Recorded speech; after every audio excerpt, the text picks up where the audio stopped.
So in a recent talk, actually in a couple of talks,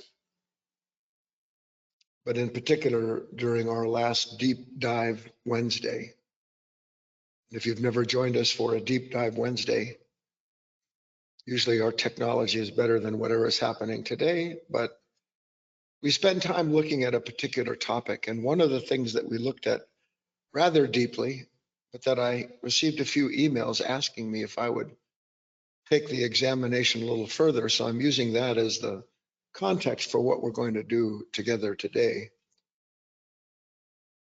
People asked something along the lines, I can really sense that there's something beautiful in these teachings and the passage or the little short writing from Rumi about a field out beyond right and wrong.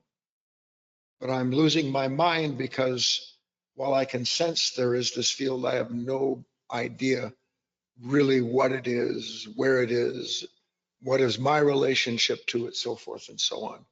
How, if possible, does one find that field, let alone remain in it? So my intention this morning is to examine that even more deeply with you. Now, this is going to require something special on your part, because I don't know about you. Actually, I do know about you. But in my earlier spiritual life, I used to be driven almost insane when I would hear something that I'd sit and, I know this sounds silly, if I read something in a book, sometimes I'd take the book and I'd hold it as tight to my chest as I could, hoping somehow or other that I would absorb what was in that writing. I wanted some relationship that was more direct, more intimate. I wanted an intimate relationship. And that was the best I knew how in those early days. Because you would hear or read something, and it was very much like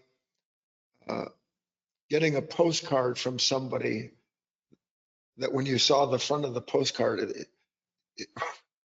you like hearing a truth. Oh my God, you know, that's it. Wherever this is, that's where I need to be.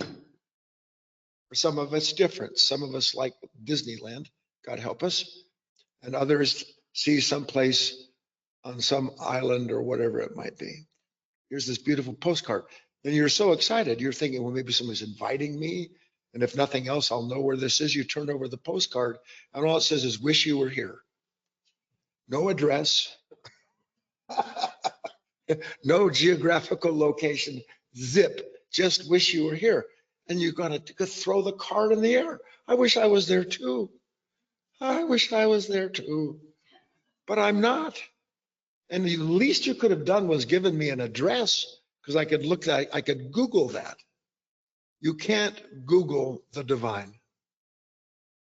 There's no map to heaven. That's why it's called the pathless path that we're going to look at in depth together. But before we do, I have to explain a few things.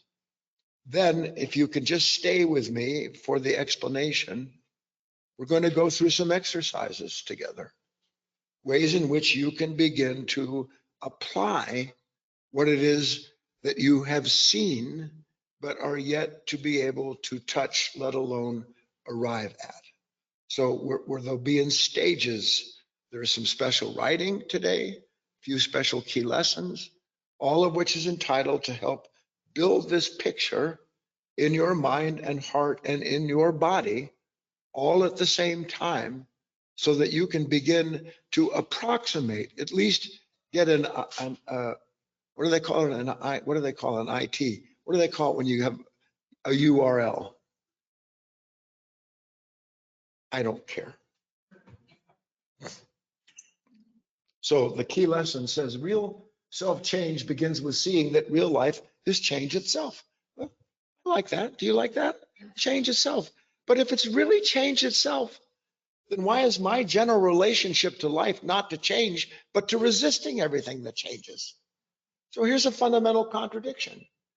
We know, we've talked about it 1,000 times. You look out in nature, you don't have to wonder whether or not something is always acting on something that is always passive and what is passive yielding as it must in nature, so that a new creation, a new movement, a new revelation of the whole that is involved in that moment, the human being might see it and then realize, well, change is taking place everywhere, but I'm still stuck on what you said to me yesterday.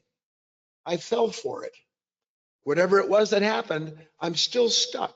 How many of you know you're pretty well stuck? Yes or no? But the problem is you don't know you're stuck. You don't know you're stuck until you're in quicksand, till somebody says or does something, and then it's like, oh my God. And then you think, who picked me up and dropped me in that slop? Nobody picked you up and dropped you in that slop. That slop is part of a system, a government within this unconscious nature that can't wait for a condition to trigger all of the content that then validates the experience of yourself in that moment.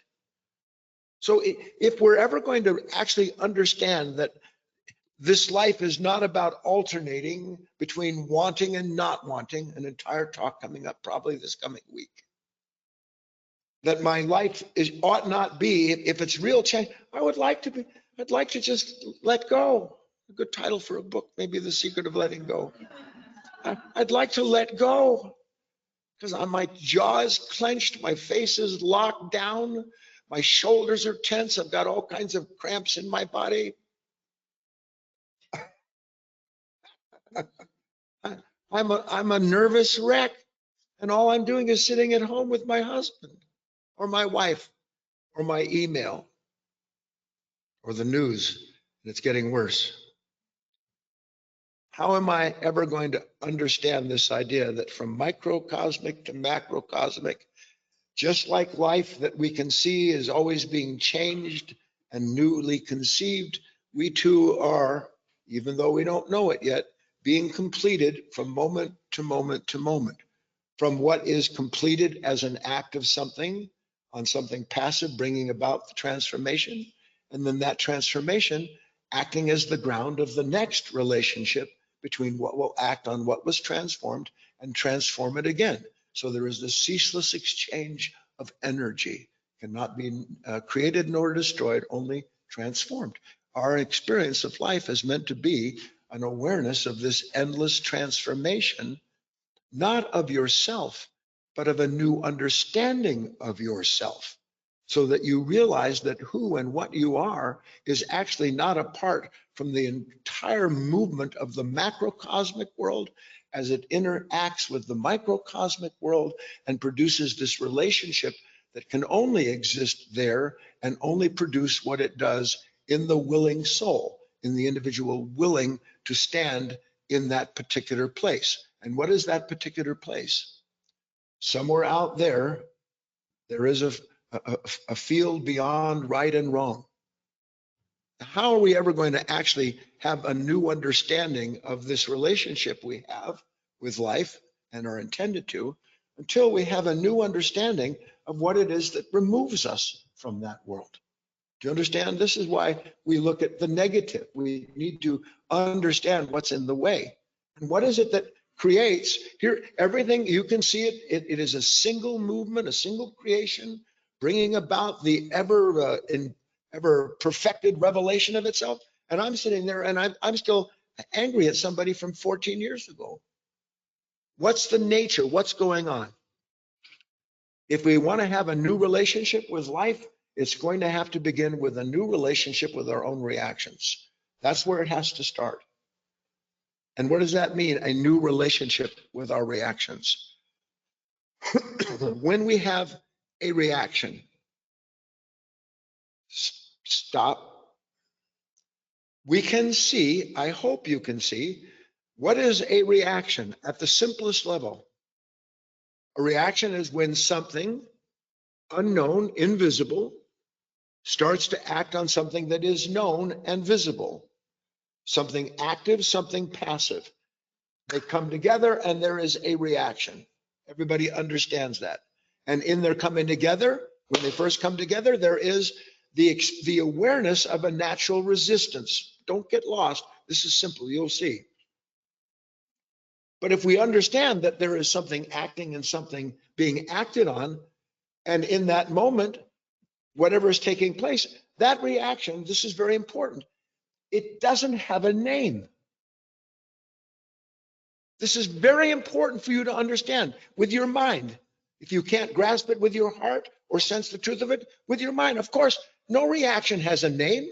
How can there be a name between the moment where sunlight or some cosmic energy comes streaming in and starts stirring or changing my DNA or changing the leaf on the tree? What's the name of that? Well, that's chlorophyll or that's chloroform or whatever the bloody heck people say. No, that's the name of a certain specific part of an interaction between forces. But the actual interaction doesn't have a name except for you and I, which is that we are given a name for every reaction that takes place in this consciousness. We are given a name. You don't come up with the name. The name is sitting there latent in your conditioned consciousness that will find some correlation between the experience, the awareness of that reaction, and then it wants to know, what is this reaction about? Because it's pleasurable, go get more of that. It's painful, stay away from that. So every reaction for us becomes something that is instantaneously, relatively named by something in us that wants to know so that we can do and fix whatever it is that's bothered us. When what's bothered us is that we have given a name to a reaction, believing that we are the ones, listen, apart from the life in which that reaction took place. Please, as if we are apart from the life in which that reaction took place, instead of understanding that reaction is the change of life, and we are intended to participate in that change ceaselessly. And that change doesn't have a name, not even God. It is nameless. It is without beginning and it is without end. But we give it a beginning and an end, and then part 2, part 3, and part infinitum, which is it's an Eskimo word. Do you see it? So, summary, the first little part, the reaction, as hard as it is to understand this, it is always telling me what happened. And when something tells me what happens, it's telling me what? What to do. No reaction is telling you what to do. Not even an instinctual reaction is telling you what to do. The instinctual reaction already holds the action. Fear always follows, oh my God, what was that? You don't need to know what was that to get out of the way of a car. And you don't need to hate the person that almost hit you, which is part of the reaction. Reactions always have in them, here's what you need to do to resolve this. Reactions are not asking you to do something. First of all, will you just stop there? What if you really thought to yourself, you know what? I can kind of follow that. Reaction is part of this movement, part of this constant creation. Doesn't have a name, doesn't come from any place, doesn't go anywhere. It's just doing something that when it happens, I'm aware of myself. But out of that awareness rises up all of the names for what now I'm told has happened to me. So yes or no, does a reaction have a name? Is it telling you what to do? Well, what in the heck is the reaction for? The reaction isn't asking us to do something. It is asking us to accept being what it creates and reveals. The reaction is asking us not to do, but to see and to be that moment of change. That's what the reaction is asking. And it's not even asking that, it's just part of what's taking place. Did I lose you? Everybody would follow that a little bit? So our present understanding is that everything about what we see out there, every condition, is responsible for whatever the conflict or consolation is that I'm feeling. And therefore, I have to always act towards what consoles me to protect myself, or I have to act against what is seemingly causing this conflict so that I can keep essentially what? This self in place, this namer, this part of myself that is always producing an endless explanation for whatever my pain may be. That's the first part. Everybody still here? So we have a conditioned relationship with our own reactions, don't we? This is the first thing to see. I have a conditioned relationship with my reactions, and that this conditioned relationship with my reactions is the source of all the actions that I take.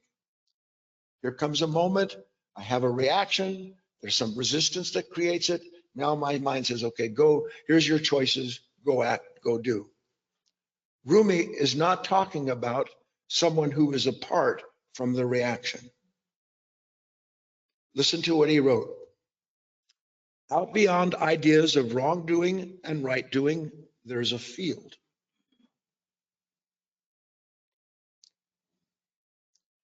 I'll meet you there. Where the soul lies down in that grass, the world is too full to talk about ideas, language, even the phrase each other doesn't make sense. The breeze at dawn has secrets to tell you. Don't go back to sleep. We're going to look at this. You must ask for what you really want. Don't go back to sleep. People are going back and forth across the dorsal where the two worlds touch. The door is round and open.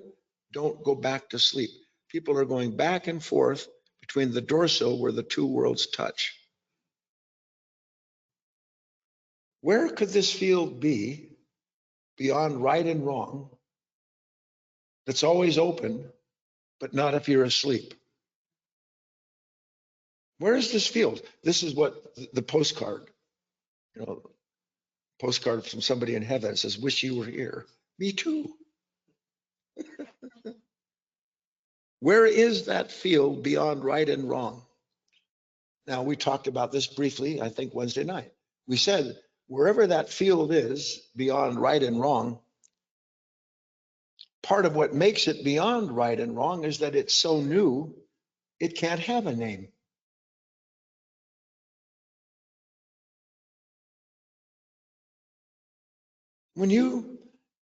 First of all, there is no seeing what is new without you being renewed when you see it. Depending on your nature, and most of our hearts and minds are so clogged up and shut down, we rarely have moments where we see the infinite beauty of what is around us. Even in cities, it's possible to see this. But in that split second, when you look out, and God willing, one day you will always look out and see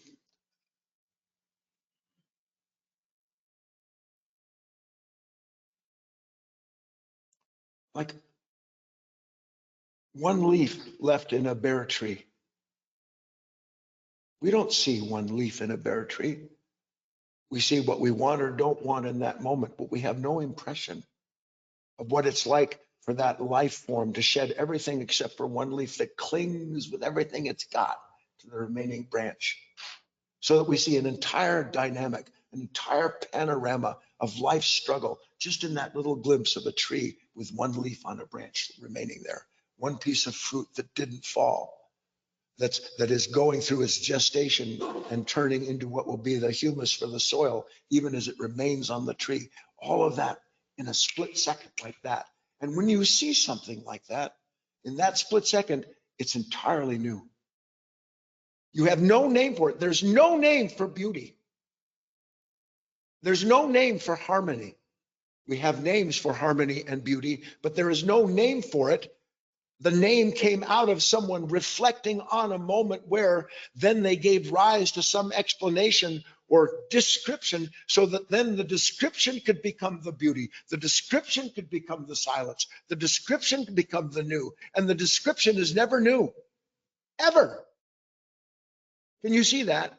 So that means that every time my mind is describing to me who I am and what's just happened and all that business about my life, I'm experiencing the sensation of a mind regurgitating the conditioned content of itself. But I'm not taking part in the actual moment where that newness is new and new and new again, because I'm not in that field where the opposites meet. Instead, I'm one of the opposites describing to itself the opposite it's experiencing. You follow me? field, I'll meet you there. Where is that field? We're working towards understanding something that we're going to get to practically in a moment. Where is that field? He said, somewhere out beyond right and wrong. Let's change it. That field is somewhere. Now, deep breath. Take this in. That field is somewhere between what's out there and what's in here. The field exists between without and within. The field isn't just without, is it?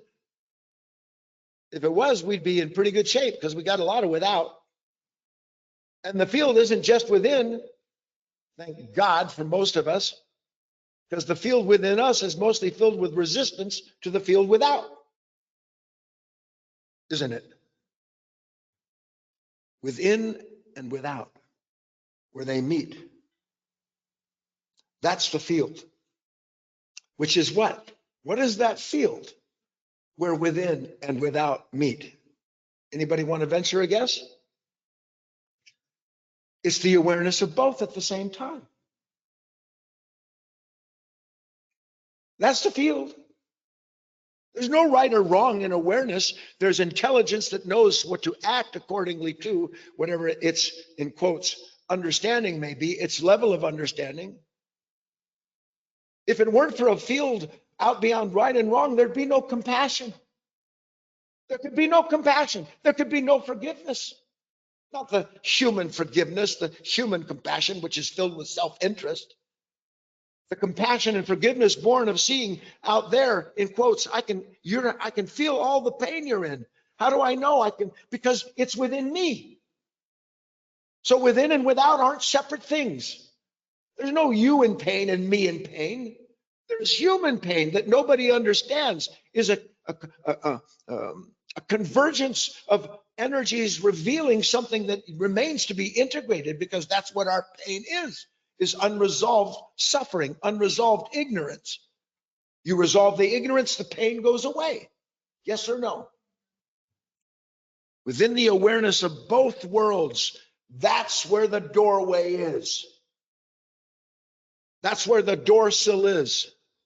And that's why Rumi says everybody's going back and forth, because people do from time to time, by accident, by and large, but for a spiritual truth seeker, maybe not so much by accident. Suddenly, I see the tree with the one leaf. I was going to write a book one day called A Bird in a Bare Tree.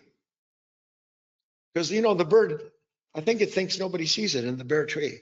But what could be more outstanding than a single bird in a bare tree?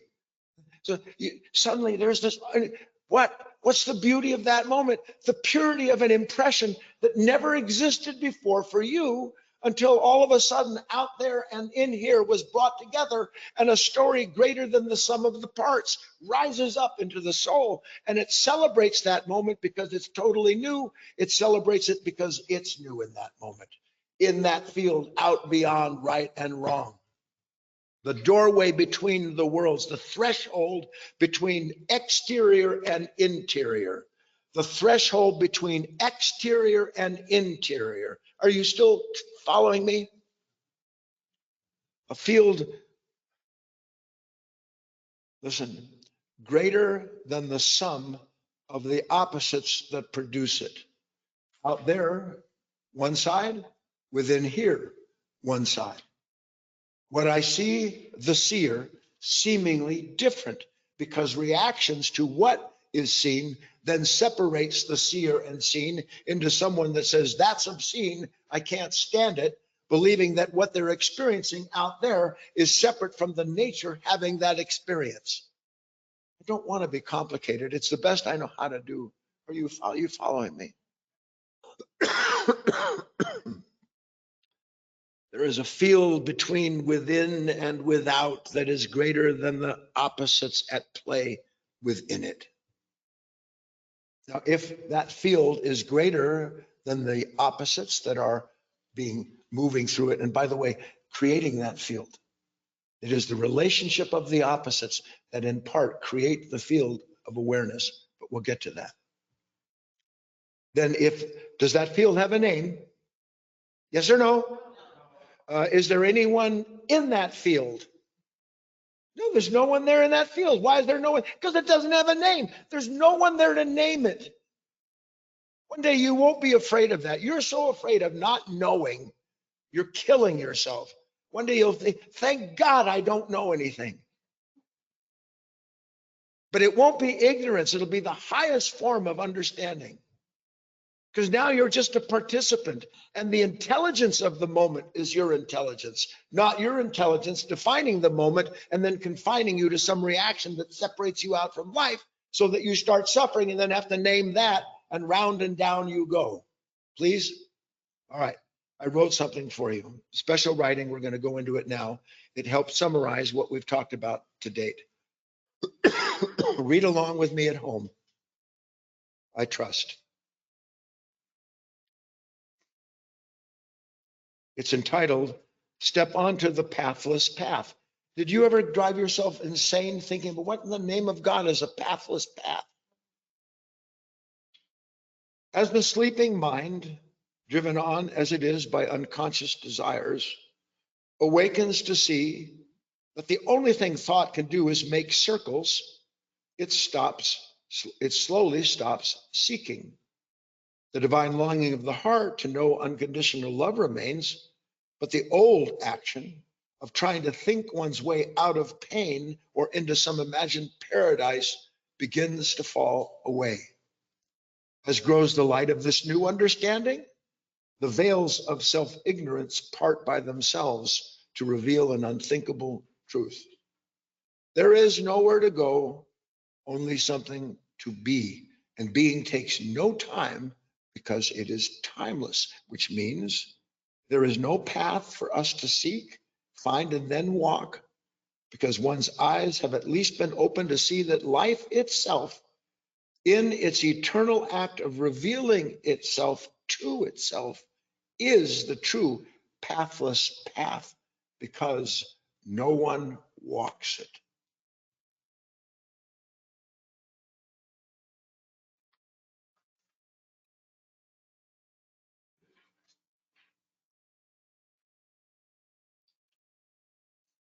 Do you know that every destination that your mind brings up, every plan, every last one of them is an opposite of what you don't want to be doing, where you don't want to be, and what you hope to change?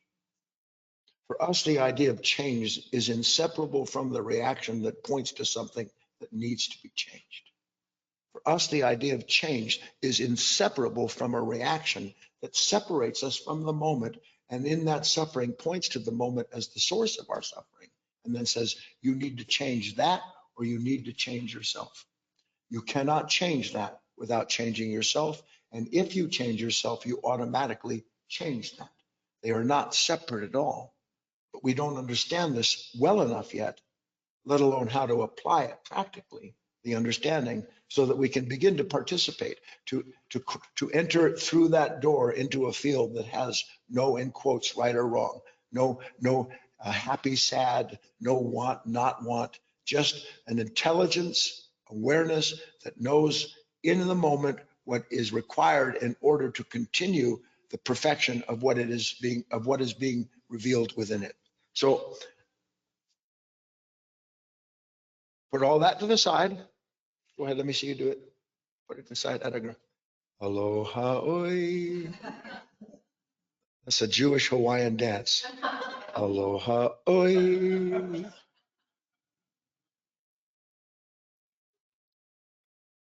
We're going to actually experience some of this together now. Have a little kind of a spiritual test. And if you're at home, and I don't know if we're still broadcasting or if I'm only talking to you, which is fine, I would urge you to not think to yourself, I'm not doing, that's what people say. I'm not doing that. I'm not doing that. I don't care who you think you are. I'm not doing that. And you're welcome not to do that, because you're welcome to remain living in the darkness of a misunderstanding of your own consciousness.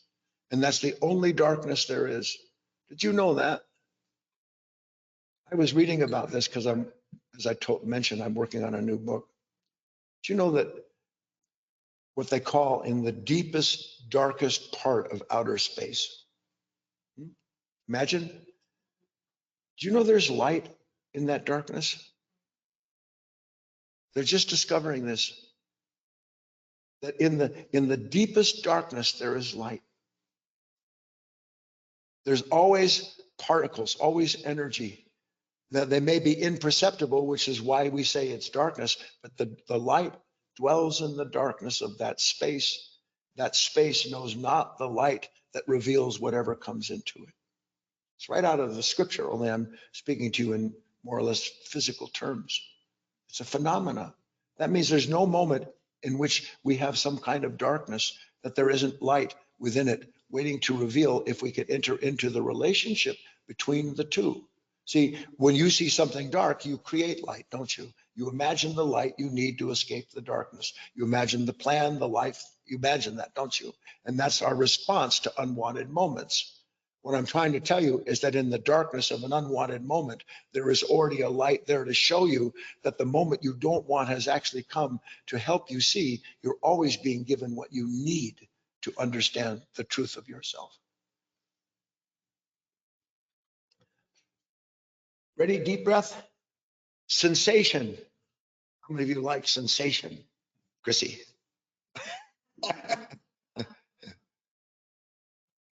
I had and still have a good friend. I gave him the nickname Rush because all his person cared about for the longest time. In fact, still, all we care about is sensation. Really, is it? You think you want spiritual life? No, you want the sensation of thinking about a spiritual life. Now, what is sensation? I'm going to help you see. What is sensation? Hold on, ready? Take your right finger and your left hand and place your right finger and press down in the center of your palm. That's sensation. Let's do it again. Sensation. So sensation is what? It is the product of an active force touching something that is passive. That's sensation, yes or no? You see it? Now we're just going to call that for right now specific sensation. You don't have to remember the words. Let's do it again. Finger, palm. That is a specific sensation, isn't it? Now we're going to talk about what we're going to, for lack of a better term, speak of another kind of sensation, but one that we actually don't even know we have. How do you know you're alive? Please follow me. Have you ever gone into a pool or the ocean, a better example, and you've been in the ocean for a while? After you're in the ocean for a while, when you first walked in, you had the sensation of being in the ocean, of the water, didn't you? Because the water was all touching your body and all the rest of that. But the mind eventually becomes habituated to the sensation, and it loses the fact that you're actually in an ocean surrounded by water. You don't feel the water anymore because you become habituated to the sensation of it. Yes? I'm telling you that you are in the ocean of God's life. You're in the ocean of the macrocosmic and microcosmic systems of energies that never stop touching the body, that never stop moving all of the parts. It's always there. Just like you don't know you're in the ocean after a while, you don't know that you're in the ocean of life. If you weren't being touched, if you weren't receiving impressions from everything that was pressing down and touching you, except we don't feel it. For instance, you're not aware of gravity, are you? And yet you can feel it, especially as you get older. And your body begins to show the evidence of this unyielding force, doesn't it?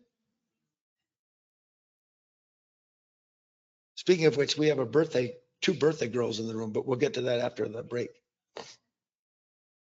Well, I'm talking about aging and gravity and birthdays. Remember when you were young, you couldn't wait to get to be a certain age? Oh, please, God, let me be 21. 30 would be probably good. 40, I'll be mature. 50, slow down. 60, stop. 70, OMG. 80, aloha. Oi.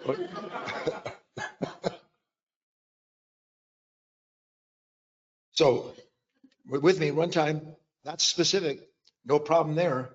That's why I like to eat. That's why I like to have enemies. That's why I like plans. Because in a moment where I am touched by a creation of my own making, I have the sensation of a self not only separate from the world, but one who is about to be united with it through my own sensations that promise me the promised land if I just go through what I have to go through. So there's specific sensation. Now, you have to be wide awake enough. Do you understand that if there weren't something touching you, if there weren't gravity, if there weren't light, you're always being touched. Everything out there is always being touched in here at the same time. We're going to call that general sensation. Now we're going to talk about, for lack of a better term, spiritual sensation, spiritual awareness. I have the awareness of, come on, yes, watch. I have the awareness of a sensation, don't I? Without the awareness of the sensation, is there a sensation? Yes or no? No. If a tree falls in the woods, no one's there to hear it. Does it make a sound? No. Why? Because you have to have the opposites together. So without the awareness of the touch, there's no sensation. So awareness, the sensation of touch, and touch are actually one thing. They don't exist without each other.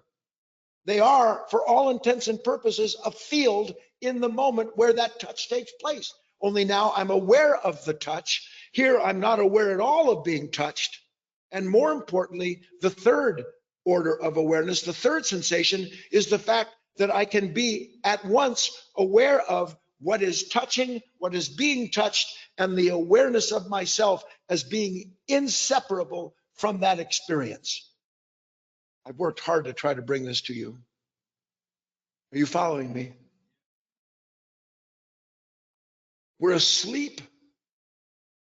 It's what it means to be a dull human being.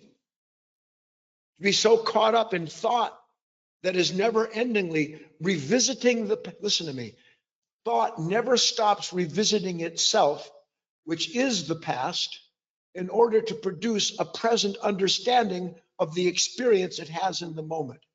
So that everything it explains to itself about its experience is not the experience itself, it is experiencing itself in the past and calling that sensation the present moment.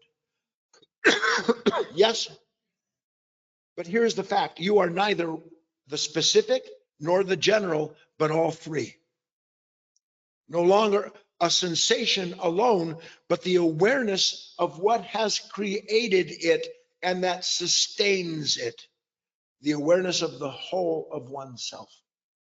This is the field out beyond right and wrong. Because in that field, there's no you having an experience. There is the awareness of an experience that includes the fact that the experience is a creation of the moment and that creation keeps renewing itself and you along with it if you're in that field out beyond the opposites.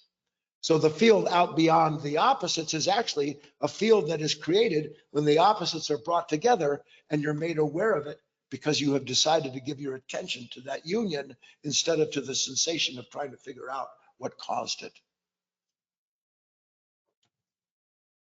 We're communicating. Let's bring up key lesson number 2. If you have been following this, a first summary. When it comes to the sense of just how vital any given moment may seem, stop there for a second. How many of you have pretty vital moments? Yeah. Oh my God. Woo-hoo, whoopee. When it comes to the sense of just how vital any given moment may seem, here's the truth. Nothing in and of itself is important, save for being aware of how one small part of you, some thought or reaction, regardless the reason for its appearance, is trying to pass itself off as being the whole of who you are. Do you know that's the only pain you have? Is that you take the partial for being the whole? Because when this mind creates the part that then defines it as being someone pleasured or pained by it, then you're in the endless search and struggle to try to control what you have said and seen is true. And you never can do it because it's a part, and no part can change anything, including itself. No part can change itself. Isn't that part of our struggle? The constant disagreement with myself, the judgment of myself. I'm the one who knows what's wrong with me. I saw that reaction. I'm a terrible person. I'm this way. I'm never going to find God. I'm the worst. And then out of that reaction to what is essentially the mind regurgitating something so it can have a sensation of itself. You don't know you're sensation junkies. We are sensation junkies, literally. So the minute that sensation is there, I want to know what it is. I want to know what to do. And then I've got a plan, and it validates the original sensation and then supports it with a host of other sensations, all produced by thought, measuring itself and trying to figure out how to make wherever it is happen. Please, if you're understanding me, are you understanding something about this field? What is my highest possibility as a human being? And isn't it weird? In one respect, we come into this world and we are inculcated into what is the highest possibility for us. My father told me the highest possibility for me would be someone who, this was way back in the day when I was 17 years old, he didn't like the direction my mind was going in. And this is 17 years ago. I can't even guess what that was. 1924.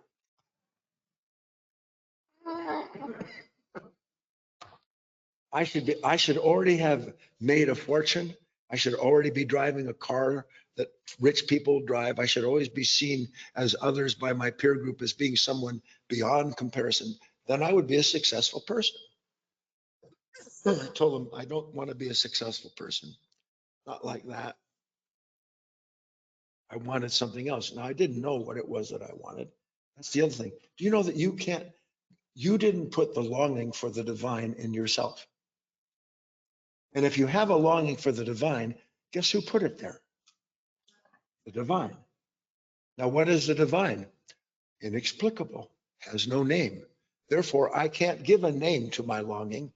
I just have to become the willing instrument of whatever it is that longing draws to itself, so that by drawing to itself what it does, that will draw out of it the appropriate relationship. And the appropriate relationship between lover and beloved, that which is drawn and that which is being drawn, that which is drawing and that which is being drawn, is that something always comes together, doesn't it? Here's the attraction, here's the answer, here's the need, here's the solution. They come together. Now what? And I love this idea. What do you think? How do I say this to you? What would be the end of ambition? Something that we don't know, because there's always a new ambition. What would be the end of ambition? Anybody want to guess? John. The fulfillment of it. Good, John. That's exactly it. The end of ambition is the fulfillment of it. Now, how many of you have fulfilled 1,000 ambitions? I haven't come to the end of it. Why? Because the ambition belongs to an unconscious nature that has to name something it doesn't have, that it can't do, so that then it can spend its life trying to walk a path that's already named along steps that are outlined for it by its past, and then get to some place where it finally goes, I arrived. And then you haven't arrived. What you've done has been deceived into identifying with a sensation that comes from the opposites trying to reconcile one another. Are we changing here? No, if you hear me at all, you can never be the same. Why do you think I give these talks? Not just for you. It's for the sake of bringing into this world that which the world doesn't have yet. And the more it's brought into the world, the more that ending of separation takes place, because now I know a little bit more. I'm not going to fall for it like I did last time, like Saturday's talk. Not going to fall for what? Naming it, blaming it, shaming it. Why? Because within and without are not separate.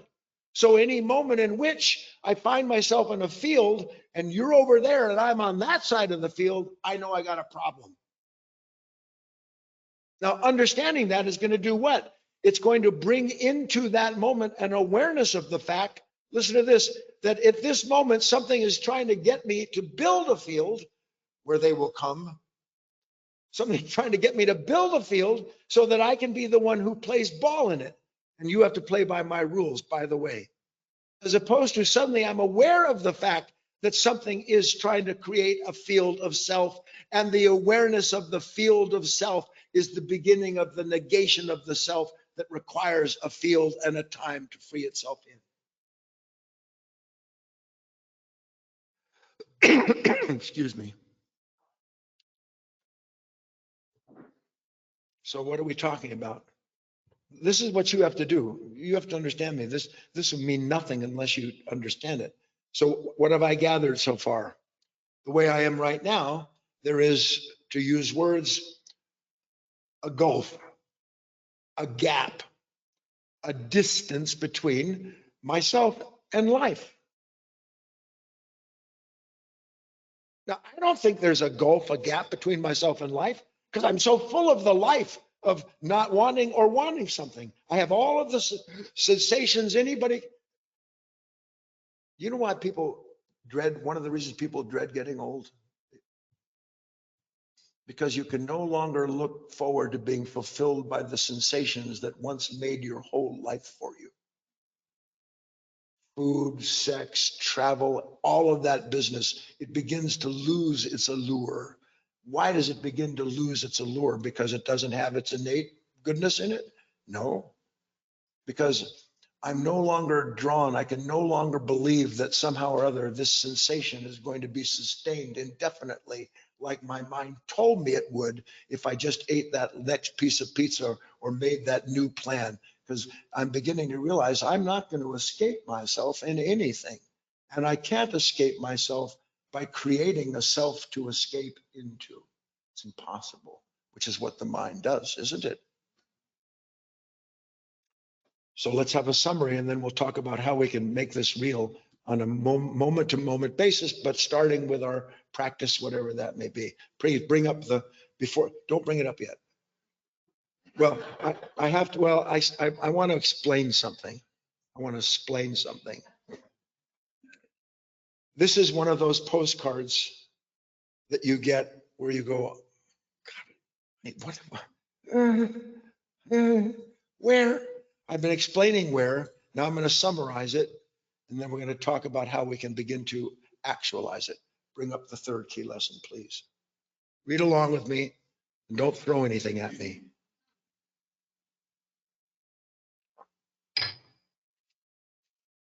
When within is without, and without is within, therein is neither just the one nor the other, but rather a revelation and a realization of a witness greater than the sum of its parts.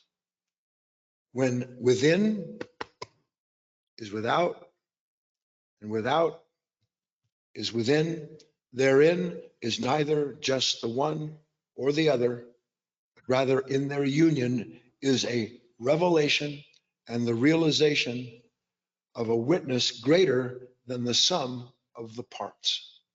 Not just without, not just within, but a holy matrimony taking place in a completely different level of consciousness where suddenly one realizes they are not just what they see, nor are they just the one who is seeing and reacting to it, but rather the seen, the seer, and the reaction and the awareness that comes out of it is a singularity, and that is the field. That's why there's no way to walk it. There's no one walking it. You don't walk into the divine. You realize that you have always been in a divine field that this present nature can't understand, let alone access, because when it tries to access the divine, it gives the divine a name: Christ, Moses, Muhammad, Buddha. It gives it a religious terminology, an ideology. It names a practice or a discipline related to it. Why? Because every name that it gives to it defines the namer. creates and defines the one giving it a name. That's who I am, someone who loves God. No, when you truly love God, you might say you love God if it's appropriate anywhere. But the love is the action, not the word. The love is the action. The love is the sacrifice, not the idea of it. And the sacrifice in this instance is to start realizing that my mind is always on a journey. It is always out there trying to resolve what it didn't like out there so that it can be happy in here. There is no out there and in here that are apart from each other. They are a field only witnessed together and only entered into together to realize what lives outside of, beyond right and wrong, beyond judgment and all the rest of the things that are so punishing. Everybody following me? So how can we begin to work at this at the simplest level? First, one last definition. So we're talking about when within is without and without is within, there is a completely different awareness of self, isn't there? Yes? If you can't put that together in those moments where you are suddenly filled with beauty before you start talking to yourself about it, that's an order of awareness that has taken place because the active and the passive have brought together. All of that light, all of that form. Why? So that it can make an impression on that which is created to receive it. But not just receive the impression, but realize it's not separate from the impression being made on itself. That's the field.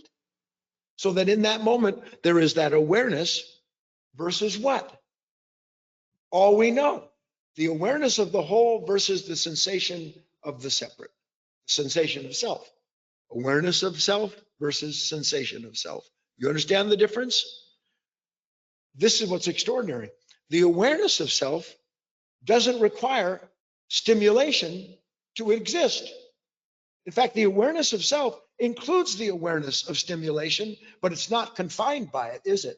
Please, are you still awake enough? Whereas the sensation of self requires the endless stimulation of itself. Stimulate me. What a great sweatshirt that would be. Stimulate me. And at the bottom, because I'm so empty. Stimulate me. Give me someone to think about. Let me hate myself. Let me long for God so that I'm someone who can't wait to talk about what I believe is true and then absolutely hide from myself the evidence I'm nothing like what I talk about. Stimulate me, judge others. Those are all forms of stimulation, aren't they? Can that stimulation exist without some order of self looking out and seeing what it says is separate and then creating a separate self as it analyzes and names the problem? Yes or no? Awareness of self, a field without a name. Stimulation of self requires names, and you got to keep the names. If only I could juggle. Maybe I have to learn that, because that'd be another good example. Well, it's a form of juggling. You can't say it's not. Look how it floats. It's magic. That's me. Name, yes. Name, no. Name, yes. Name, no. Endless stimulation produced by a vacillation between the opposites that believe they are separate, because this consciousness requires them to produce the sensation of self, versus what? Singularity. Here's how we work at it. Wherever you are at home, here in the room, you're lucky. I have to look at you. You get to look at nature outside. Pick one thing outside, any one thing, and give your attention to it. Now, in the moment, I'm looking at a tree through one of the windows. In the moment when I look out, in general, it produces what we would simply call a passive awareness of an object. I'm not actually seeing the beauty yet. My mind has been trained on an object. Yes?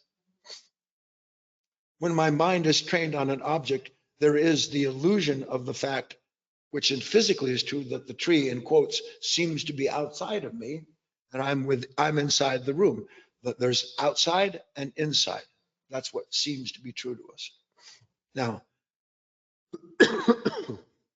Now, I want you to look at the tree, but I want you to see yourself aware of the sensation it's producing in you. Because there is, in fact, a sensation. Something is touching me. Did you know your eyes never touch anything that you aren't touched in the moment by what your eyes have touched? We don't have that awareness, do we? My eye falls on something. The minute that my eye falls on the form, is the form outside of me? Well, it might be physically, but where is the sensation of the form? Is the sensation in the tree? No, the sensation is in the consciousness registering the impression, isn't it? So suddenly, if I look out, ordinarily I just looking out, I'm in full automatic mode. I don't see anything, but I'm going to use my attention in the morning. I'm going to find something outside or in my room. I'm going to give my attention to it. And then when I give my attention to it, I'm going to become aware of the sensation that's created between a momentary joining of the opposites without the object within the observer. Only they aren't separate the way that we see now. We're going to begin to realize, no, you know what, I'm looking outside. And if I really am aware of what I see and the seer at the same time, there is a definitive sense of self that's different. It's not me in here and that out there. There is something that is meeting in a field out beyond the opposites, out beyond what is outside, and inside is something where outside and inside are already joined together. That's the awareness. That's why attention is so critical for you to develop, to be able to realize. I think we had an exercise a long time ago. I think I called it 1, 2, thee. This is what remembering yourself is in the truest meaning of the word. To remember myself isn't to remember myself. It is to participate in the process of realizing all at once, within, without, together, a singularity. And in that singularity, a completely different order of self. Now listen, that can't be deceived by the movement of something outside of itself because it's already grounded inside of itself. And it can't be deceived by something moving inside of itself because it can see it has to be an illusion. It's not connected to the exterior world.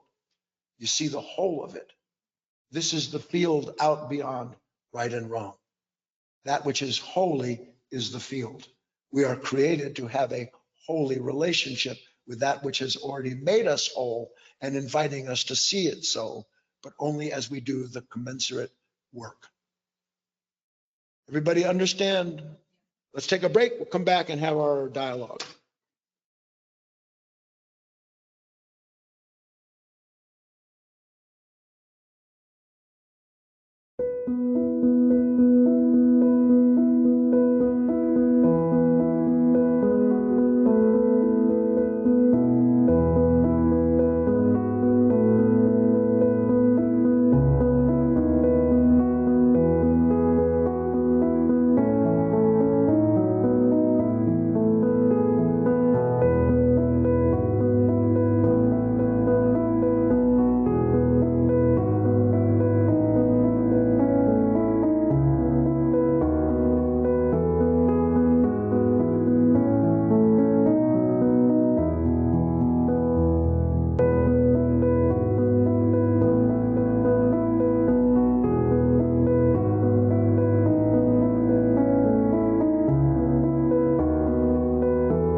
Okay, hi.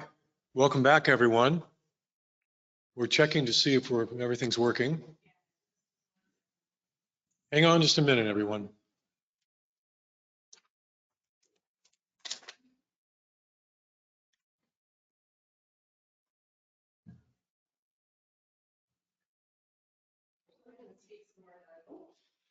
I'm going to talk a little bit more.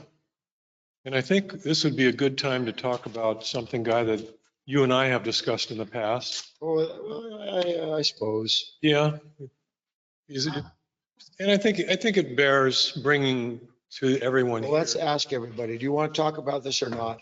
Do You do? Okay. Really? It kind of starts with a certain tone like this.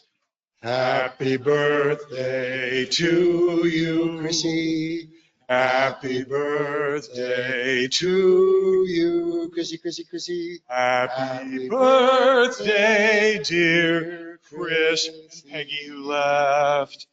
Happy birthday to you. Chrissy, Chrissy, Peggy, Peggy.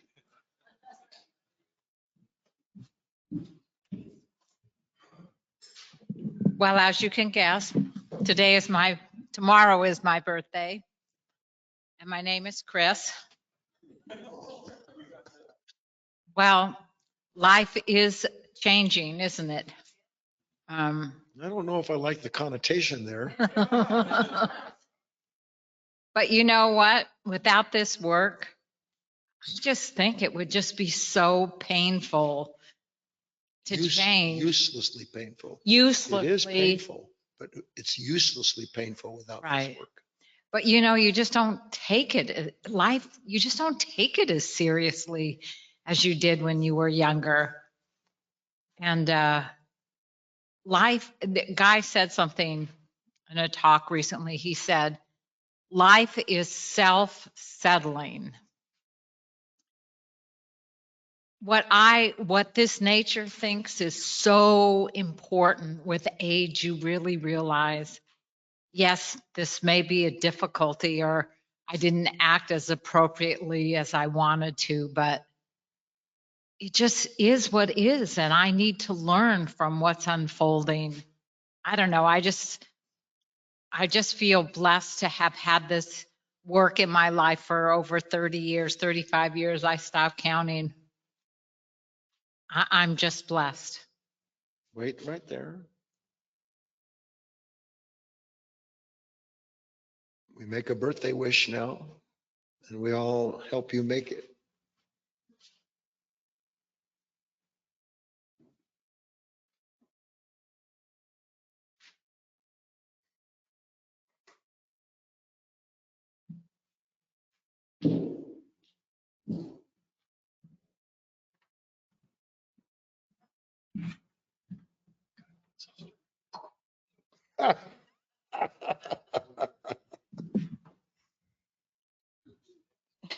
Sorry, everyone. It's just a lot of mayhem today. I just wanted to apologize to our viewers who are trying to watch on YouTube and Facebook. We had made some changes that we're trying to actually improve the quality of the stream, and apparently it went the opposite direction. So we're going to troubleshoot that after class, and we'll get it fixed for the next time. If you missed the first part of Guy's talk or any part of it, you will be able to watch the full replay on GoToWebinar. It takes a couple of hours for it to get uploaded to our channel, but just check back a couple of hours after class on our GoToWebinar channel. That's guyfinley.org/channel. We'll take you right to that page and you'll find it there. And we'll also make sure that we get the nice smooth replay uploaded to our Wisdom School, and I'll put it up on Facebook and YouTube as well. So just wanted to let you know about that. And then I'm told that I'm making an announcement, a co-announcement with Doug. Well, this announcement's so important that it takes two people to give it. And so we're going to do this, and you can start us off. Oh, okay, sure. Yeah. Our holiday banquet is 4 weeks away, starting Friday, December 13th through to Sunday, December 15th. You put an extra word in there. So. Okay. You can always come a few days early and take in our Discovery Wednesday class as well, which Guy will likely use as an intro talk for the weekend. The topic this year is preparing to love and to be loved. So go to the events section on our website to learn more. You can also go directly to guyfinley.org/holiday, and you'll find all the details there. We'll also live stream all the talks like we usually do on all our platforms, and you're welcome to tune in for all the live sessions, and hopefully it'll work when we do that. Yeah, good. And if you can't make the live talks, a special replay package will be available so you can catch up on any talks you miss. Again, you'll find all the details at guyfinley.org/holiday. And if you're a local student and want to pay for the banquet, you can see Patricia. It's not if you want to pay, but you want to be here and see Patricia. Good job. Thank you. Thank you for your help. I also would like to thank everyone here and online who sent in donations for the food share. We have an abundance to give to the food share, which I will take over tomorrow. So thank you for all of that. They are always, as I said earlier, very grateful for the donation. So, and surprised. It's always like, who are you guys? You know, I trust you've arranged help because there's a lot to move. So yeah, that's my final announcement is that right afterwards, I'll bring my car up and we need a few good men. If you'd help me load it up, that'll make it go a little bit faster. So we'll go ahead and get started. Did you want to say anything before we do, Guy? No, actually, one little practical thing. Take the bags from the bottom, those of you that are moving them into the car, because some of them are really heavy, okay? That's all I have, just a practical announcement. Okay.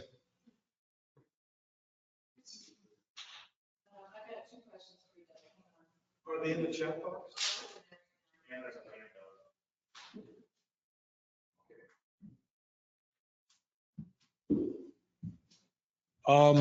Let's go ahead and start with Denise, and then I have a couple written questions. So Denise, I'm going to unmute you. Oops, you just moved. Denise, did you not want to be in the queue? Go ahead and raise your hand again if you did, because you quickly left. Okay, apparently not. So let's go to Annette. Here's our first question. So we see growth in ourselves when we don't get as irritated and angry at ridiculous, petty, clueless, accusatory comments from someone at a gathering. How do you really feel about that, Annette? Yeah, I'm scared already. We may comment, give a logical response calmly.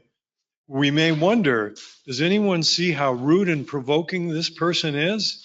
Really, what matters is our response, be it silence or logic. Then let it go, realizing that we have nothing to prove, and let rude comments sit with the person who spoke them.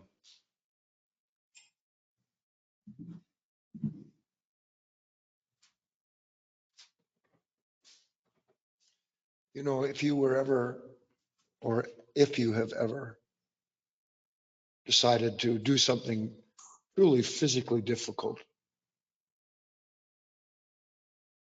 mentally difficult, artistically challenging, if you really ever aspired to do that, you always reached a point where along that journey, you're thinking, this was a mistake.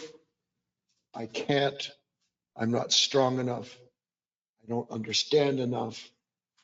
This was a fool's errand that I set out on. Only fools find the kingdom of heaven. Because there will always be a point of what will seem to you maximum resistance. But it's not real maximum resistance. It's just resistance that is at a maximum for you at that moment because you've always let the pain in that moment push you away or pull you back down the hill, take you away from what was being asked of you and that you had been asked to do so that you could actually meet that moment that you're wondering why you're there in.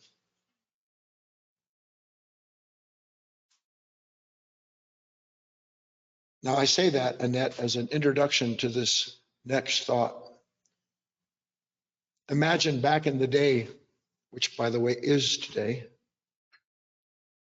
here's Christ talking to his disciples, most of whom, one way or the other, belong to the Judaic tradition.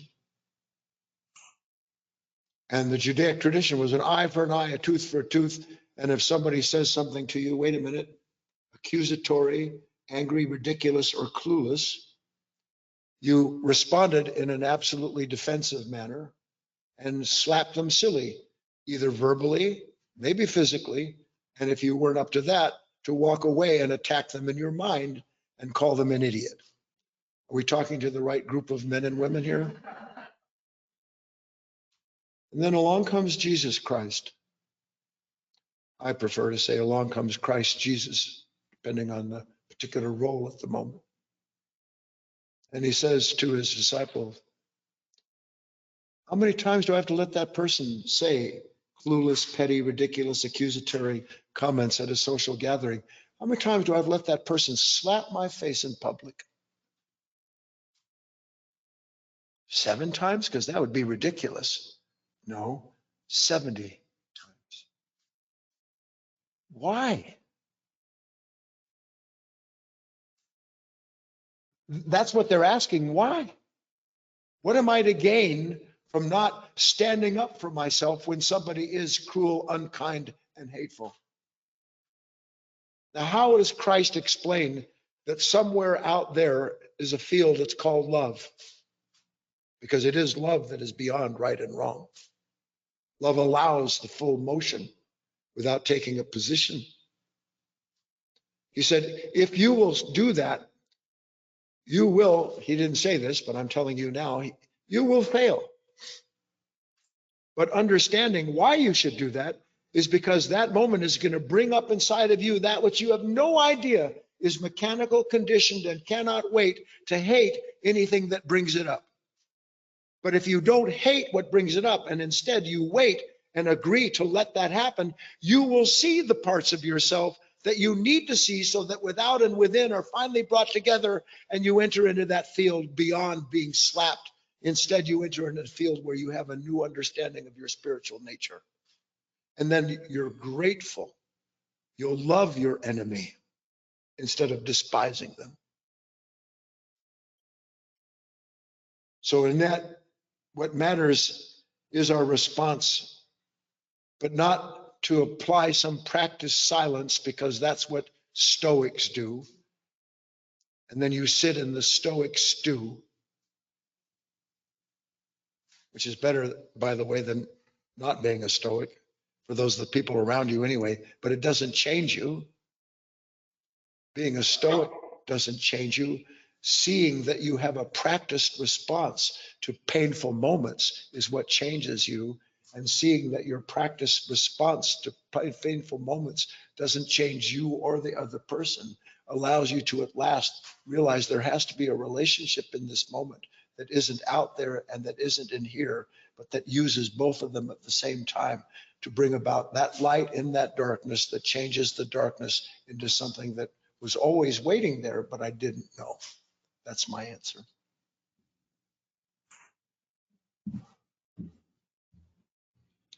We're going to try Denise again. So Denise, I'm going to unmute you and you can unmute yourself right where you're at.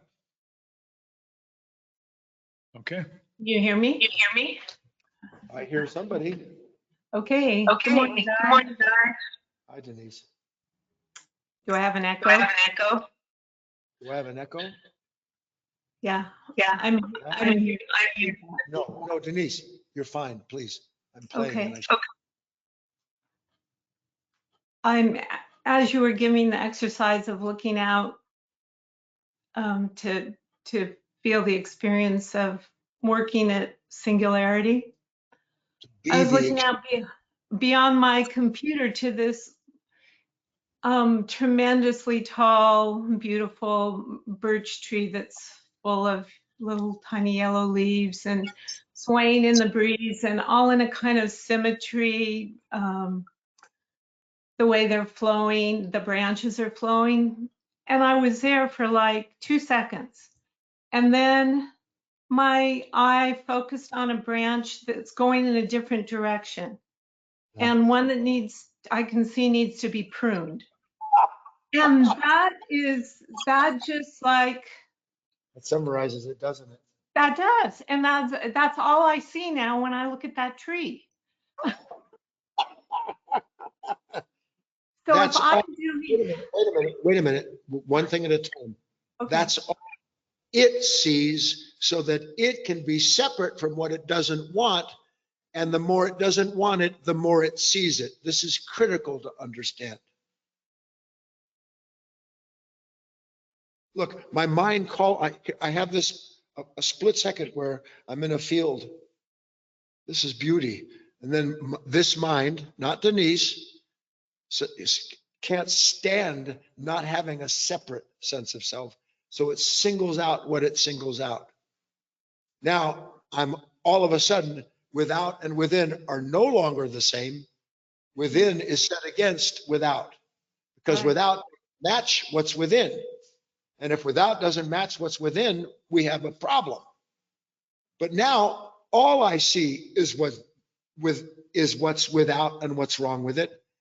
And Denise, and the more I see what I don't want to see, the more strengthened is this sense of separation, which is all it's attempting to accomplish anyway, is just the continuity of itself predicated on something that it points to, is pained by, and then wants to change in order to get rid of the pain. And it can't get rid of the pain by changing something outside of itself. It has to see the whole of the relationship, and then you change it or you don't. But you're no longer looking for peace by trying to marry outside to inside according to this nature. Follow me, Denise. It's a good example. I think so. It just shows me though how much I'm doing that with Everything. Yeah, that's a blessing, Denise. That's a real blessing, because now you can, instead of a branch, I look at this bitterness with this relationship. I look with this broken problem, the promise that has been shattered, that didn't come to pass. All my mind wants to do is gravitate on that condition outside to validate the sense of self. Listen to this, that I don't want. I actually use, that mind uses what it doesn't want to validate the sense of self that doesn't want it. All right. You see that, and you're on the road to the true field. You're crossing over that threshold back and forth, back and forth, back and forth. That's all you can do for right now. You can't, you don't have the energy yet, the accumulation required to sit in this place where you're not looking out, you're not looking within, you're in that place where the two worlds are meeting, which is your true self. But that's how you start. That's a perfect analogy, and I'm happy for you, Denise. Thank you. This would be a good time for your question.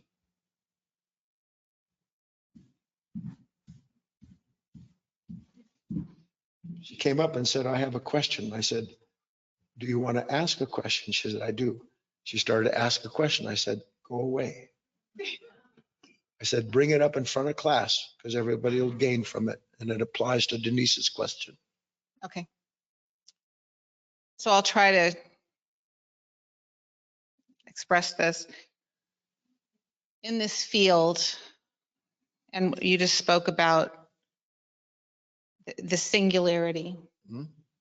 And it's been my experience, and I've often wondered about this when I'm looking at a tree like today, or often when I'm listening to you speak, or I can be with a friend and I'm fully present in the moment. There's a different sensation in my body. And there's an energy and a sensation that just comes through my chest that I can a physical sensation that's there. And then I go into thought and Then you see the branch. yeah, I see the branch and it fades away and I'm back into separation, we'll say. And I've often wanted to ask you. Is this a twofer? It's a twofer. No, that's the question. Like, okay. That energy, because I was thinking during the talk too, when you said the thought came, when there's a reaction, passive on active on passive, there's an energy created there. That's correct. And so it's the same when we take without and within. There's an energy created there. That's correct. So it came to me that maybe that's what I'm experiencing. That's correct. Okay, thank you. See how simple that was? Yeah, I'm going to go with it. That's Yeah, correct. okay.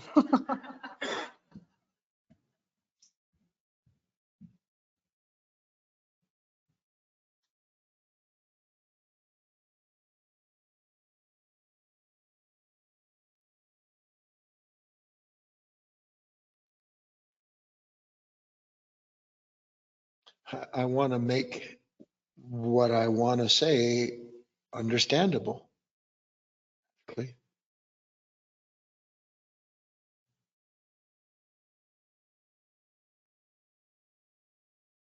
We've spoken a little bit about how this particular fall, at least for the speaker, perhaps for some of you, seems to be more extraordinary than the falls in the past. And I mentioned that some of that has to do with as the body itself ages, as the spirit matures, there is a kind of translucence. The veils begin to part a little bit. You see things with less interference, with less thought. Thought is an interference. It is an interference. At the practical level, it's required. But you don't know yet that all of your thinking that seems practical isn't practical at all, because what it's trying to do is resolve the difference between what it sees outside of itself and the experience. That's not practical. That's absolute ignorance.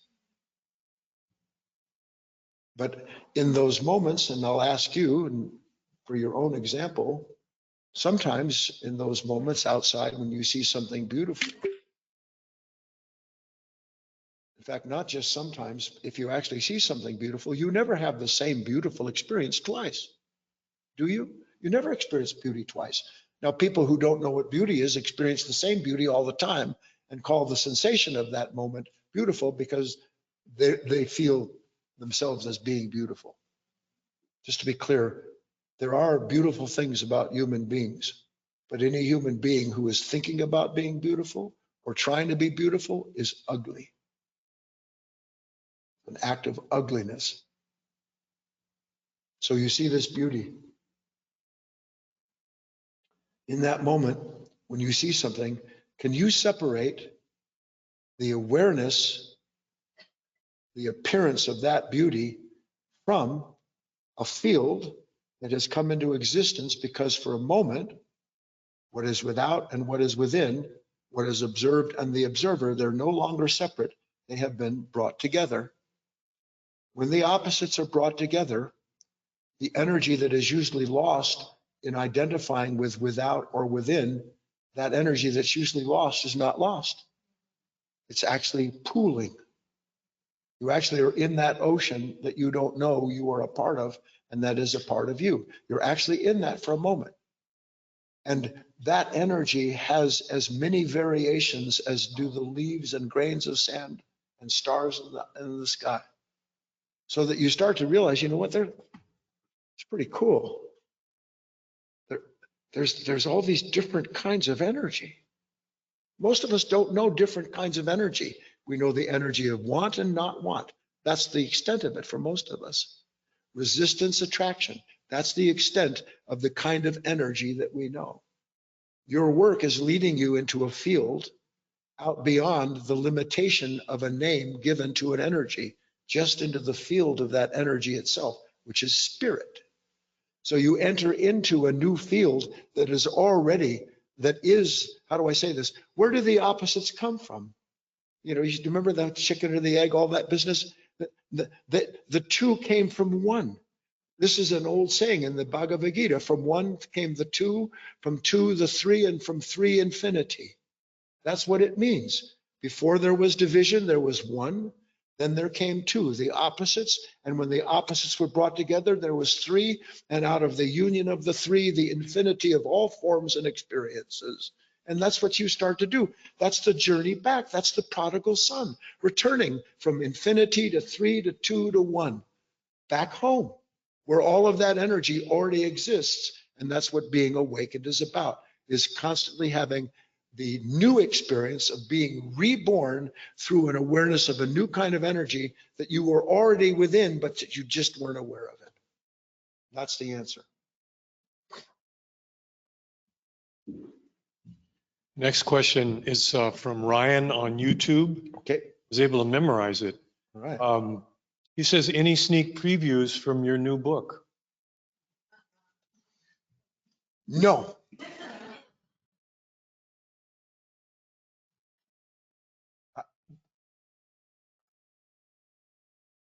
I will say that once I get going on it, and I'll be working on it extensively in Florida during my sabbatical, I may, as I develop things, give the book in a talk form, at least as it's going through that. And then you can follow the gestation and the birth of the book. It's a possibility. I'm always biting off more than I can chew. It's my nature. But we'll see. That's my answer. Anything else, Doug or Katie? Two more questions? And a hand up. Yeah, we're right at the hour. So should we start with a hand? It's Fiona. Let's take one written, then Fiona will be the cream between the two Oreo crackers. Okay. Ready for this, Fiona? All right, we'll start with Frida and then we'll finish with Fiona, then we'll come to the room here.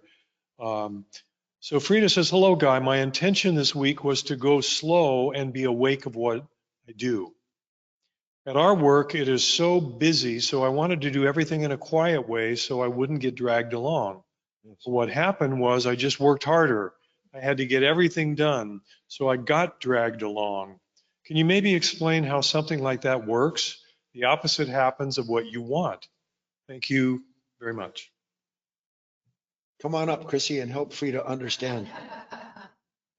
I do. And anybody else? Does anybody else have an intention to be quiet, be still, do very efficient work, and then find yourself 8 hours later with a pizza stuffed in your mouth, laying on a couch, wondering how you got there so tired? You're on.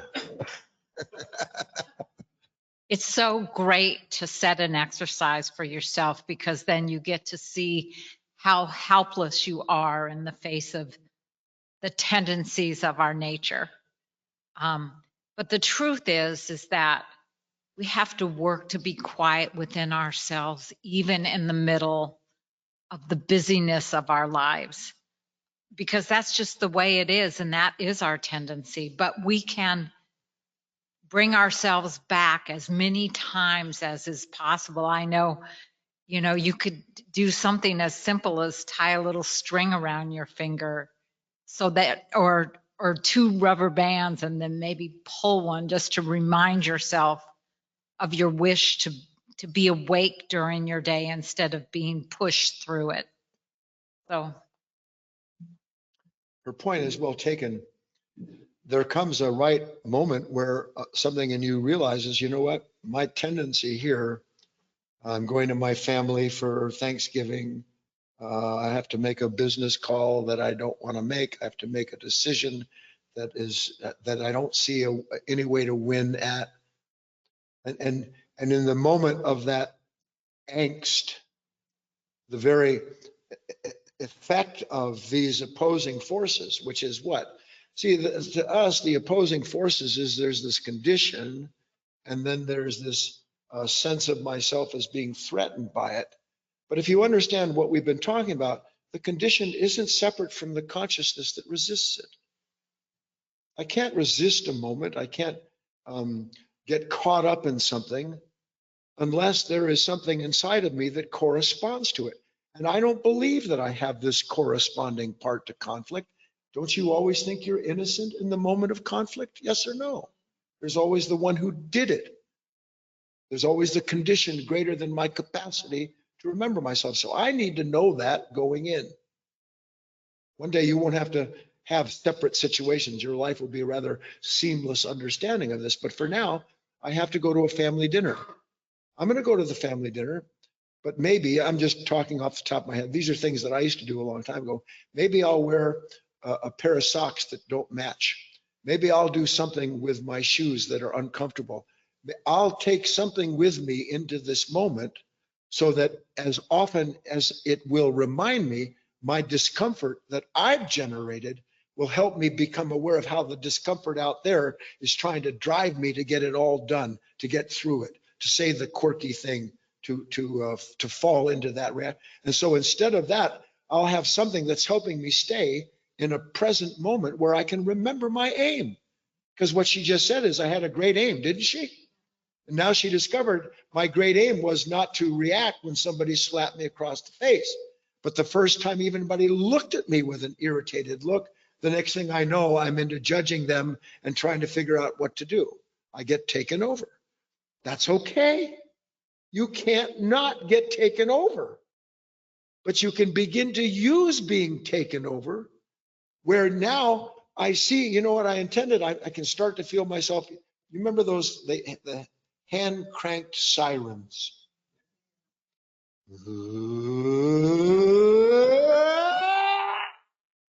That's what this nature is. It's a hand cranked siren. So I know it is, but I tend not to do it. And then I start to feel. And in that moment, as difficult as it is, that's when I have to practice this field. Not try to defend myself from the sound, from the self that's making it, just become as present as I can to it. Then you will see what cannot be seen in any other way. And what is that? Something in me can't wait to join in the fray. That's what you have to see. Something in me can't wait to fall into it. Something in me can't wait to have someone to blame or judge. The next exciting thing, someone can't wait, but I'm going to learn to wait. That's the door for now. Not out there, not in here, watching the play. I hope that helps, Frida. Let's go to Fiona.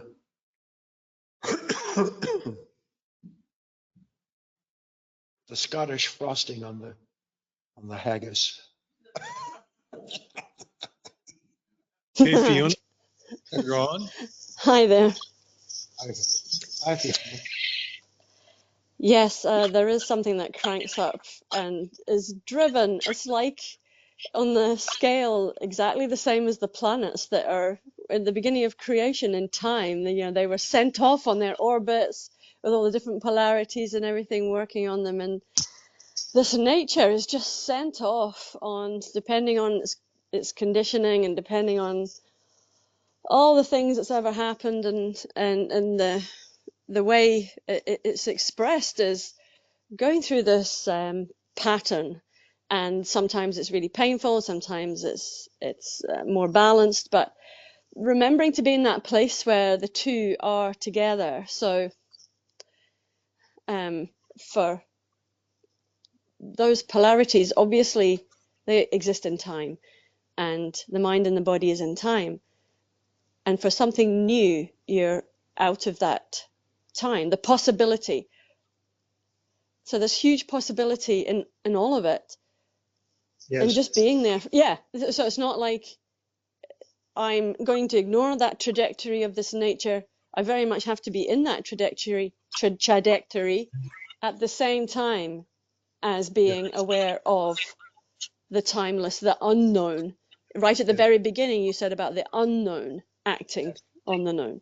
And so it's like on a bigger scale, even, my birth and death is seemingly different times at the beginning and the end, when it's actually at the same time. Every moment is birth and death. And so remembering to be in that, to really, it's huge to be in that. And then there's a possibility of being given something else to see. And yeah, I'm seeing a lot of things, and bringing that into life when you really are in that crucible of something so strong that may be happening, but just being in it, knowing that for the reasons before. I don't need to repeat myself. Look, I see something, there's a lot of energy there. I want to talk about it until I get it straight. Yeah, that's okay, because eventually you see that you're not going to get it straight by talking about it, and that energy can be used in a different way. I want to say something. I didn't have time to put it in the talk, way too much to try to put it, but you stirred this thought in me.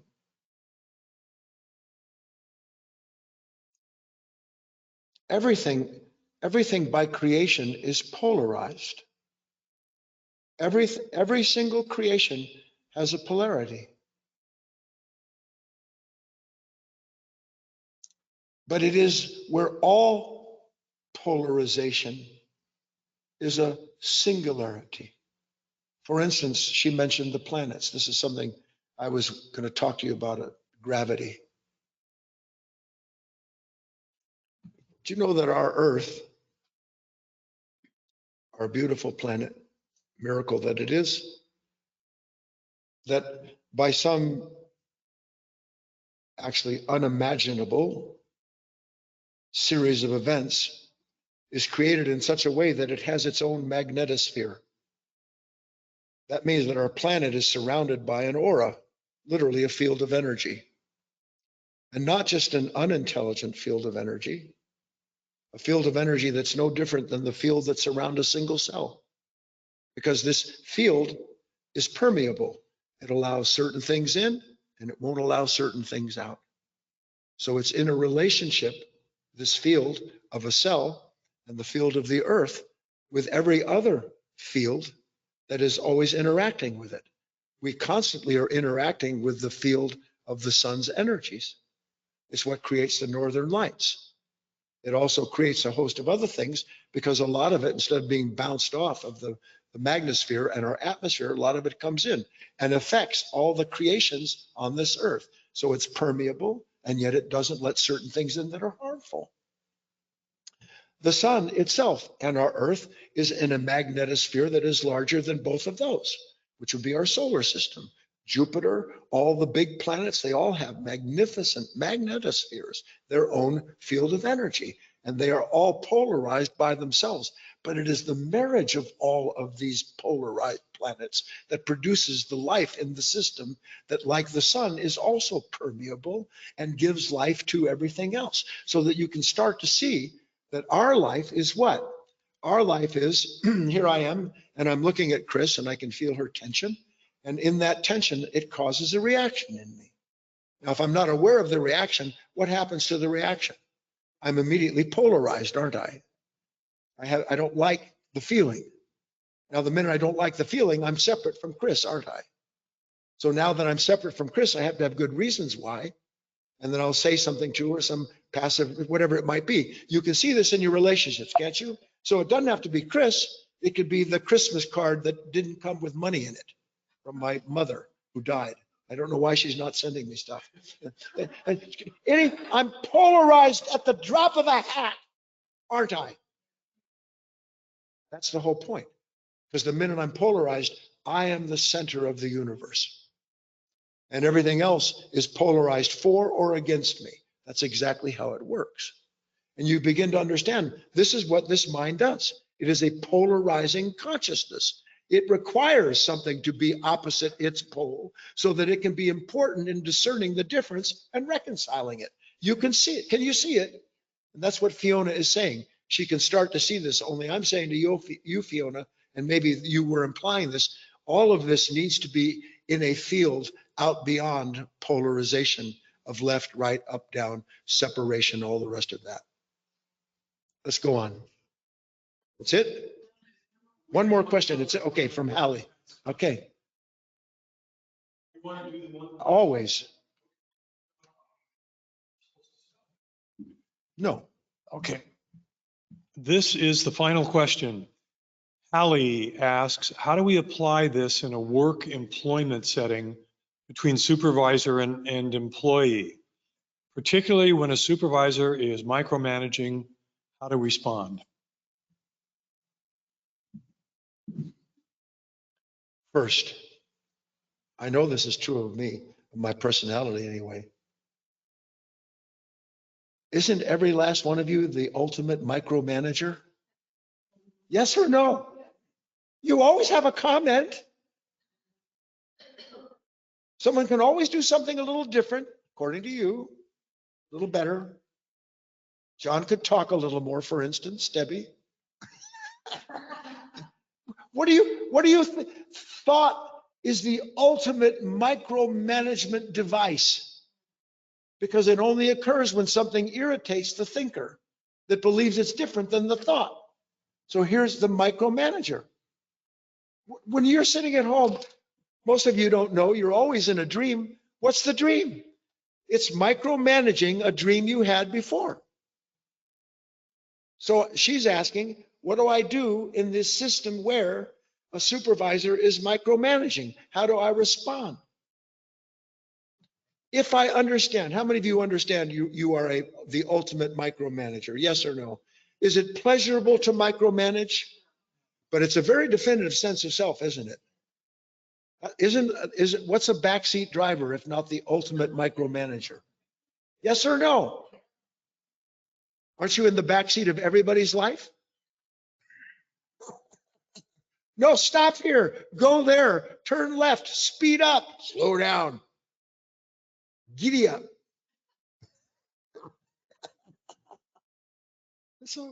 So what's the ultimate way? Now, please, Holly, everybody, big shift. And then we'll have speakers in the room if there are any. What if I really see that? What if I see that unbeckoned, for sure, just in case you don't know this, people don't want you in their life micromanaging it. The truth is, you don't want to be in your own life being micromanaged by the same consciousness that's messing with everybody else's affairs.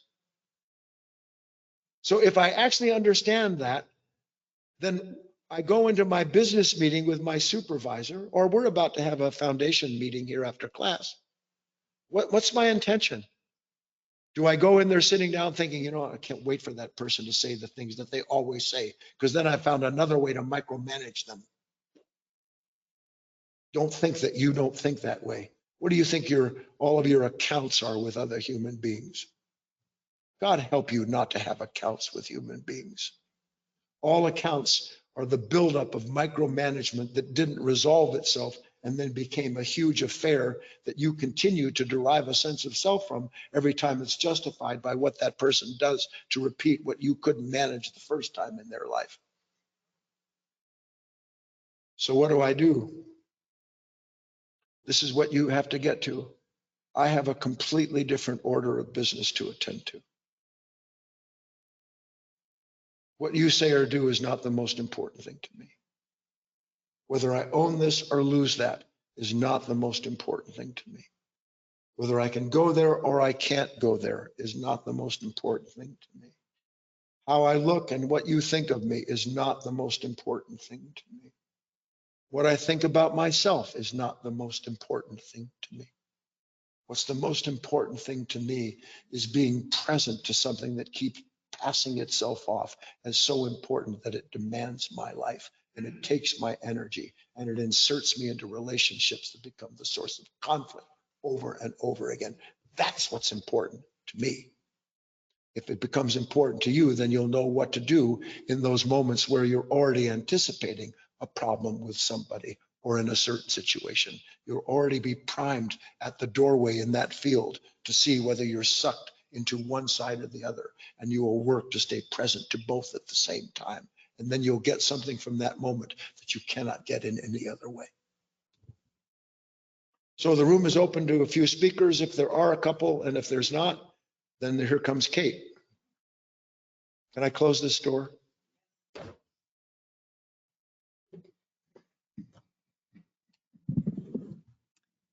All right, good morning, everyone. My name is Kate. Perhaps related to what Guy was just talking about, I wrote this down from our last class.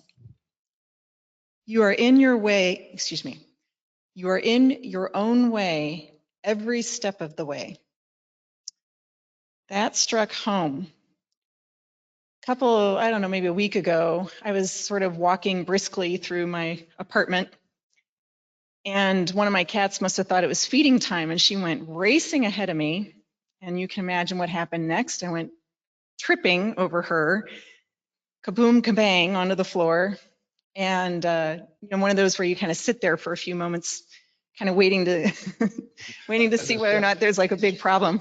Is there, what's broken? Right, exactly. Everything was fine except for this little boo-boo right here. But she had this expectation of food. That was like the only thing on her mind. And I just see so clearly this parallel of Kate, this expectation that like is constantly going before me without me realizing it because I'm not working, or I'm just not awake to it yet, or at times. At times I am. It actually races for food. Yes. The food is the sense of self. Yeah, to feed Separate from itself. yes. And just Perfect keep itself example. alive.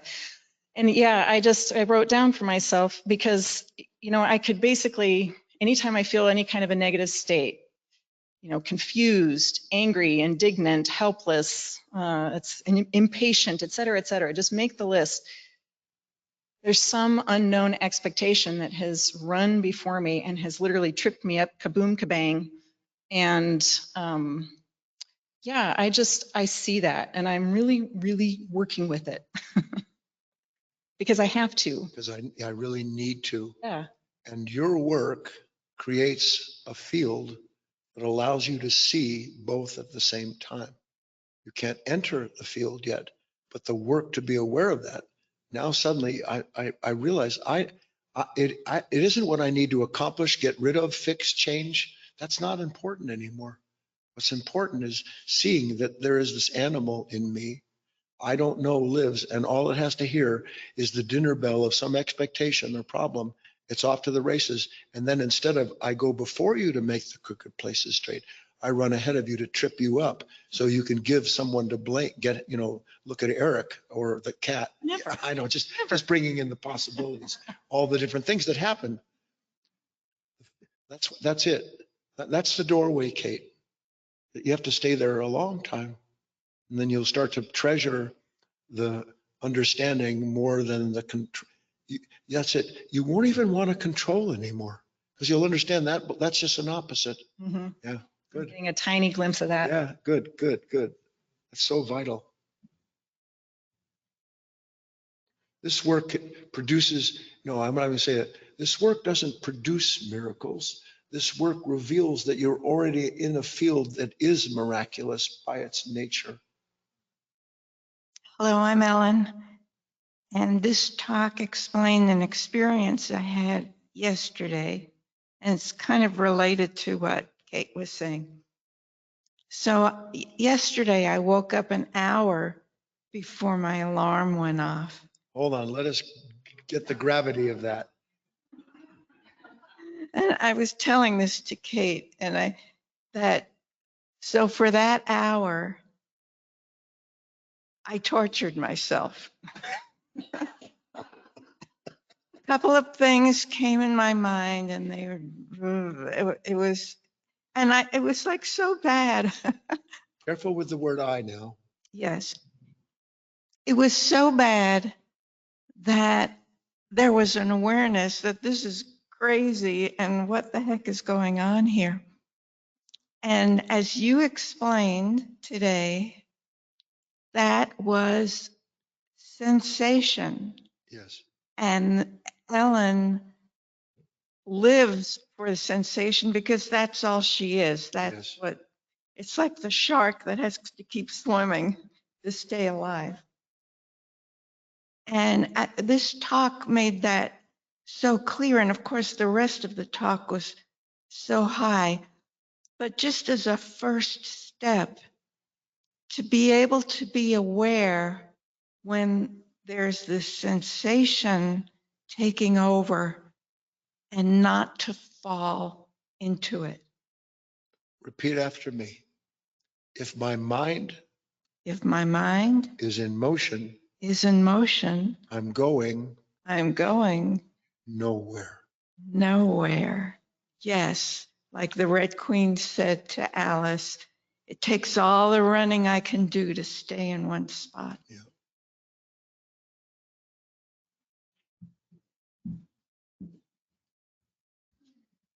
Here comes the Indian queen. Hello, everybody. My name is Namita. So you spoke something about pooling of energies, and I've been sitting down and I feel the energies pulling, Okay. and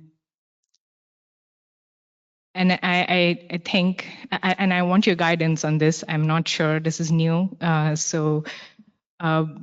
It pulls and pulls and pulls, and then there's the state which is I have no words, and then there's kind of a download of things, and I'm sitting there and resisting that download because I don't know what to do with it. And is that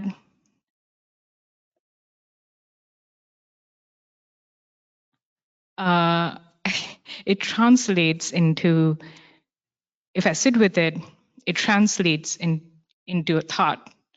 And then I'm sitting there trying to see if the action is needed, or should I hold back and pull the energies back in. So I don't know. Oh, you're in so much trouble. I mean, I want some clarity on what this is, or am I just, is this my false imagination, or what is going on? I don't know. No,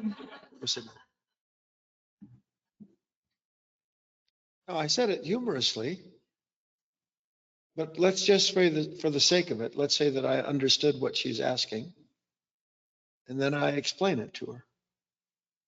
Does it change that moment for her? Or does it inadvertently, which it would be, give her something else to think about in that moment to add to the download, so that then the situation becomes more muddled?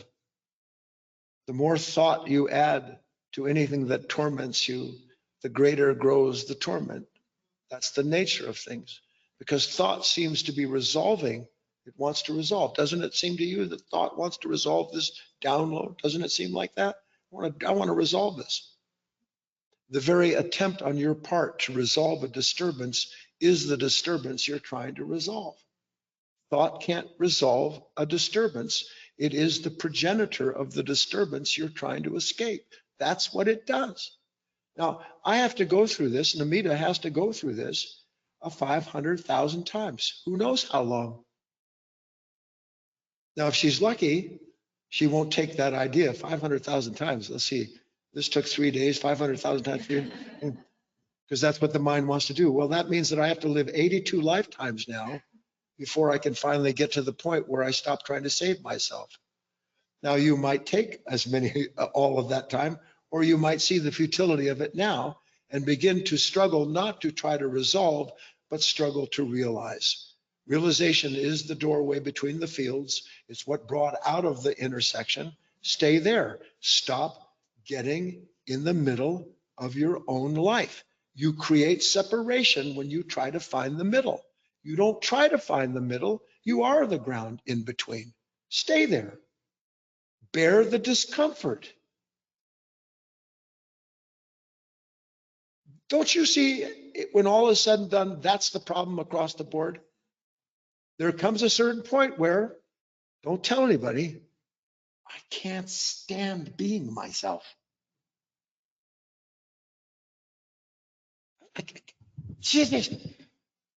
And God help you if you come into my life in that moment, because then it won't just be me I can't stand. I'll be looking at you as the source of my pain in that moment. I will micromanage you to get rid of what is making me miserable, which isn't you, but a mind that is divided up into outside and inside. Duality. The identification is duality. Repeat it. Identification is duality. End of story.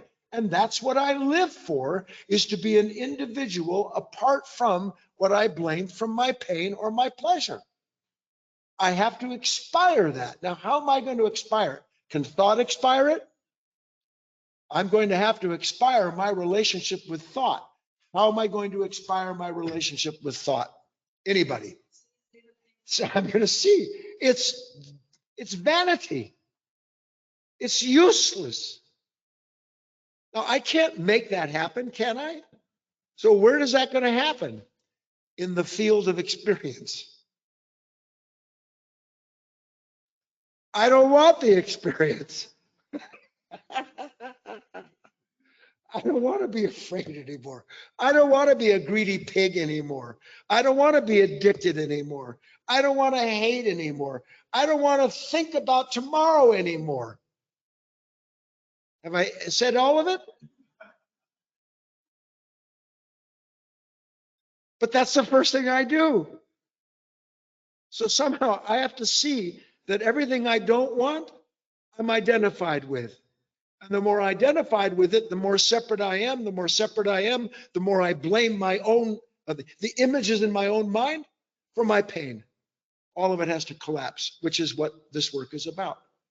The abnegation of a certain order of self produced by a nature that never stops seeking itself through sensations it creates and then says, I don't want that. I don't want that. Please. You will be the end of our meeting. Hi, my name is Eric, and related to a lot of what's been said, including what I think I just said, I had an intuition a long time ago, and I kind of confirmed it with a mathematician. Not that I needed him, but it was that one is the only number. There's only one number, and it's one. And that relates to the field.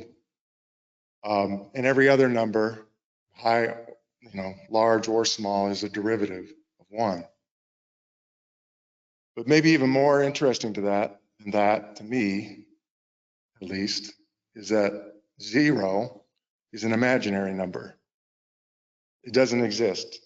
0 does not exist. You cannot have 0 of something. Either it is or it isn't. And to me, that relates to not wanting. I think that I don't have this, this, and this. I just lost my train of thought as I looked at him.